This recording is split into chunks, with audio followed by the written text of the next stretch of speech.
18h, 19h, c'est le Mac de la Riviera. L'émission 100% locale. Jean-Luc et ses chroniqueurs te donnent rendez-vous pour une heure de bonne humeur et de proximité. Info locale, résultats sportifs, jeux, dédicaces, l'invité du jour.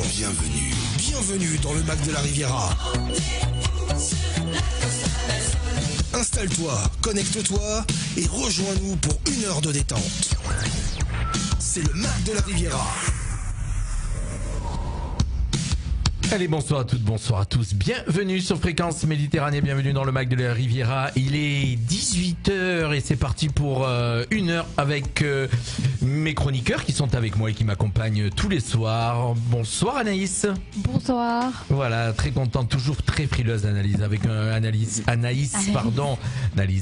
avec un gros blouson parce qu'elle a froid. Pourtant il fait chaud dans le studio, on a chauffé le studio. Et puis mon cher Jimmy qui m'accompagne toujours pour les news et puis tout ce qui va avec, bien sûr. Ça va Jimmy? Salut Jean-Luc, salut tout le monde. Content de te retrouver. Notre invité ce soir, vous savez que dans le Mag Riviera, on démarre toujours avec un invité. Notre invité ce soir, c'est mademoiselle, madame, je sais pas, moi j'avais écrit mademoiselle.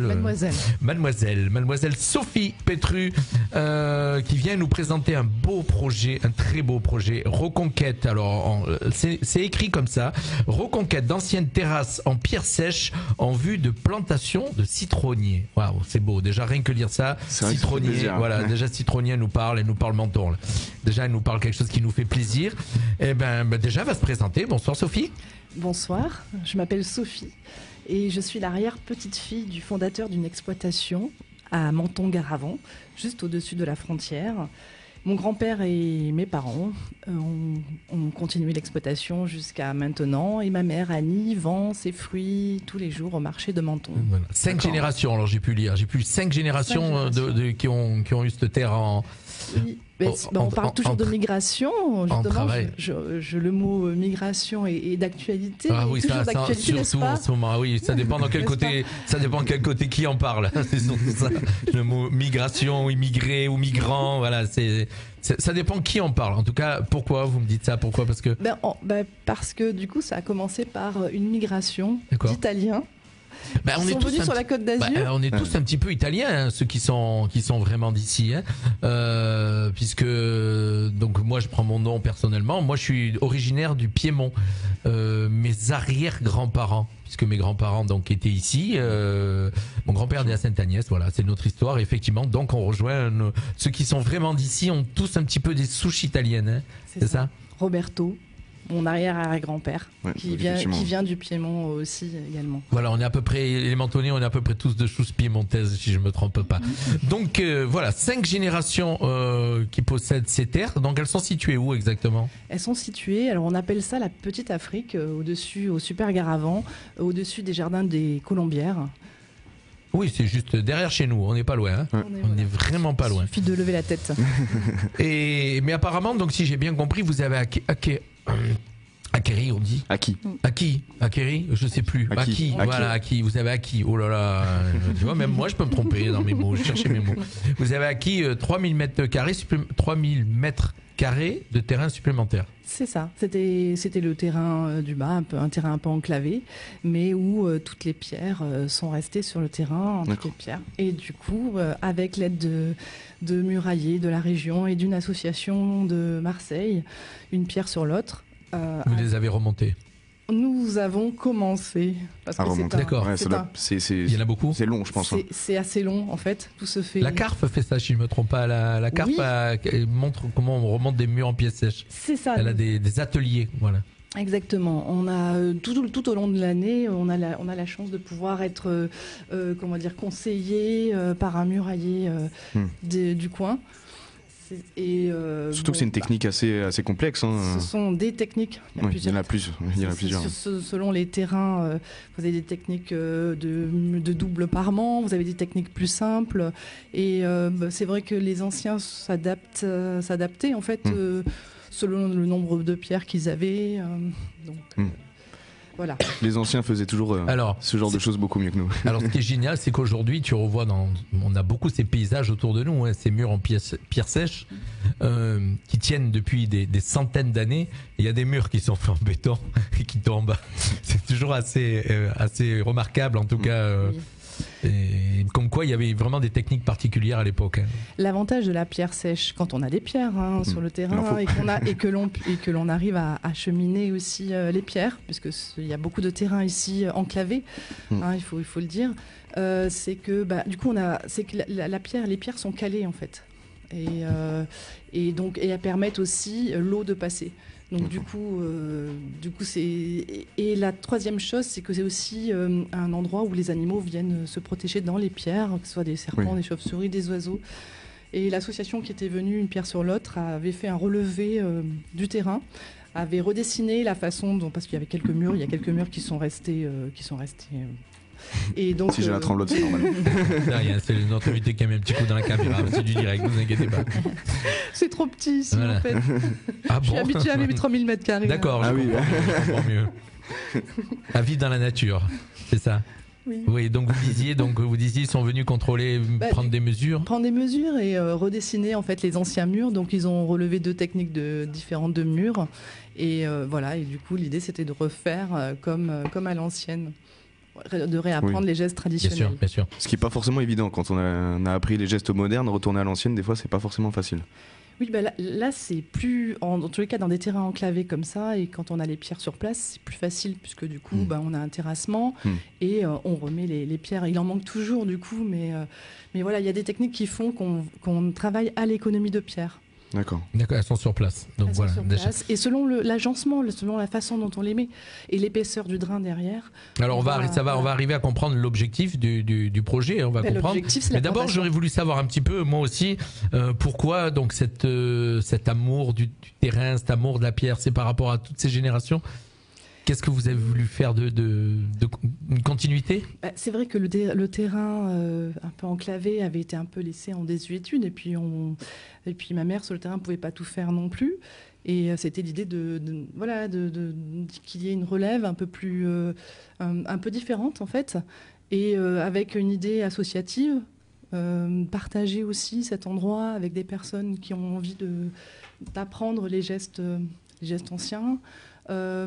Peut-être replanter aussi de nouvelles plantes méditerranéennes autour le citronnier, mais aussi d'autres agrumes, comme le cédrat par exemple. Voilà, il faut savoir que sur ces terres, donc pas celles que vous êtes en train de préparer, mais les terres qui appartenaient à la famille, donc il y a déjà des agrumes, il y a un peu de tout qui est planté sur ces terres, et ce qui fait que c'est maman qui va au marché. C'est ça. D'accord, mais il y a eu à un moment donné, il y a eu des fleurs, si je me trompe pas aussi, il n'y a pas eu des fleurs c'était avant mes parents, du coup, mes grands-parents, les grands-parents étaient sur la culture de fleurs, mais des fleurs qui est parti de Gênes jusqu'à Nice, quoi, en fait. Et puis ma grand-mère allait vendre sur le marché de Nice. Sur le marché de Nice. Voilà. Et mon grand-père l'aidait. Mon grand-père le matin l'aidait. Il partait en bus tous les deux. Et donc c'est vraiment une transmission familiale. C'est une histoire familiale. Ouais. Transmission familiale. Donc les grands-parents étaient un petit peu donc les arrière-grands-parents, c'était quoi ? Les arrière-grands-parents. Mais c'était Louis qui était jardinier. Et qui en fait était cultivé dans des villas privées. D'accord. Et à l'époque, c'était beaucoup de villas russes, anglaises. Oui. Et donc, il était jardinier sur place. D'accord. Et c'est comme ça en fait qu'il a plus ou moins, au fur et à mesure, acheté des terres. Et ensuite, ils se sont partagés les terres. D'accord. Donc les grands-parents, ça a été les fleurs. La maman, donc c'est les arbres et les légumes aussi, si j'ai bien compris, au marché. Les arbres, les fruits. Voilà, les fruits. La grosse production, c'est d'abord les figues. Les oliviers ont toujours été là. On a toujours fait de l'huile d'olive. Et puis aujourd'hui, c'est les agrumes qui reprennent le dessus. D'accord. En fait. Et vous, donc, c'est un projet qu'on va découvrir ce soir, pour ceux qui ne le connaissent pas. C'est un projet donc de replanter des citronniers, si j'ai bien compris. C'est ça. Alors, le projet, donnez-nous toutes les indications sur le projet, Sophie. Le projet, il est à la fois de planter, de faire connaître, de transmettre. Il est à la fois associatif. Alors comment s'appelle l'association qui gère ce projet ? En fait, l'association est en train de se créer. D'accord. Et bon, moi, je vais vous donner le nom, le futur nom, au citron. C'est un scoop. C'est un scoop. Je l'ai nulle part sur les docs. Donc, alors, je dirais pas le. Non, mais je peux pas tant que c'est pas créé. Ah bon, alors, il y a le mot citron. Il y a le mot citron dans le titre. D'accord. Donc, voilà. Ok. On le découvrira. Vous nous donnerez les infos. Si on le voilà, vous nous donnerez les infos quand ça sera officiel. Voilà, exactement. D'accord. Donc ce projet, cette association, que va-t-elle faire exactement ? Cette association, elle va déjà promouvoir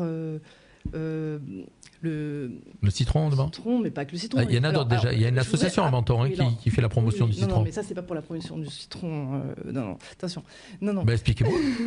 C'est bon, déjà sur place, des personnes viennent et visitent la propriété.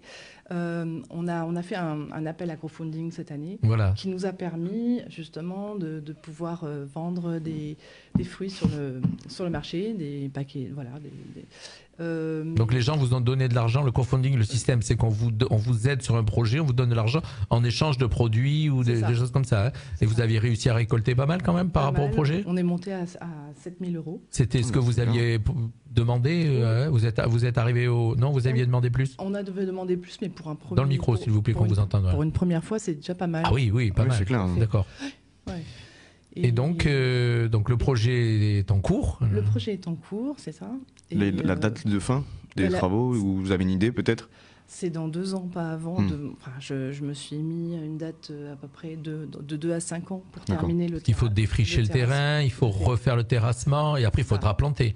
Et puis après il faut que ça pousse. Exactement.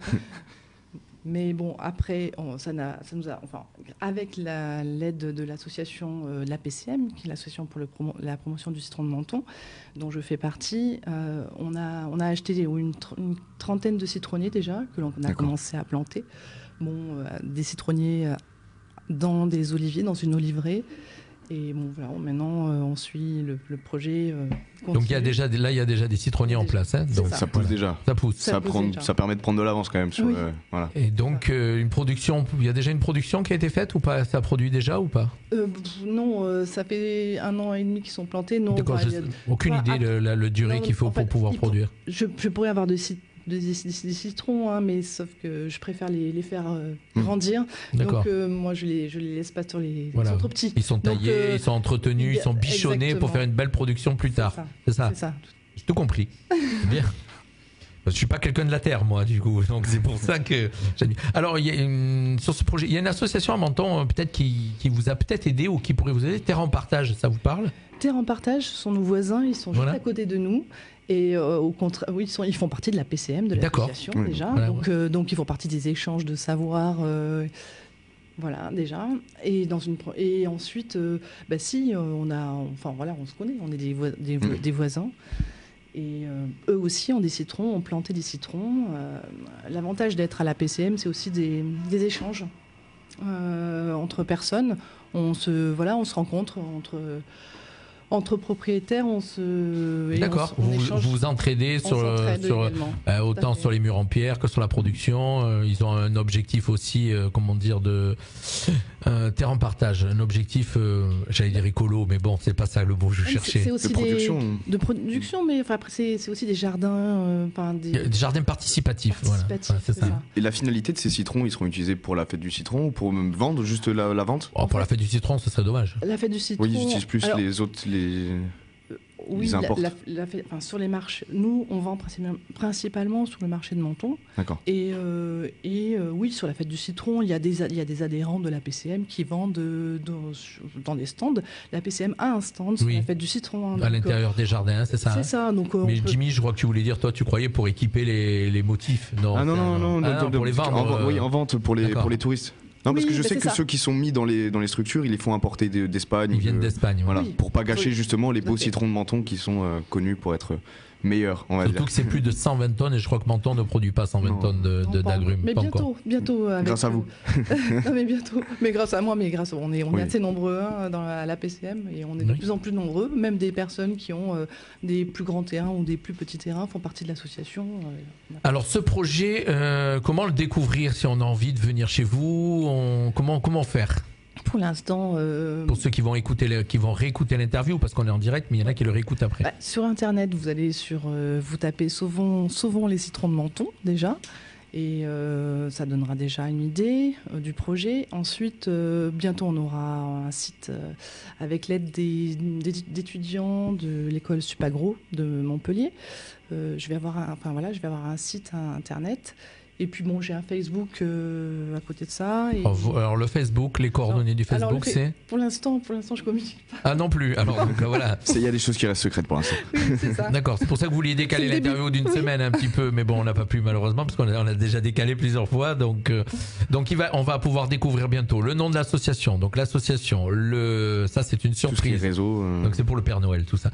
Le nom de l'association, la page Facebook, toutes les coordonnées donc de ce projet pour ceux qui ont envie de venir y participer, puisqu'il faut se remonter les manches, si j'ai bien compris.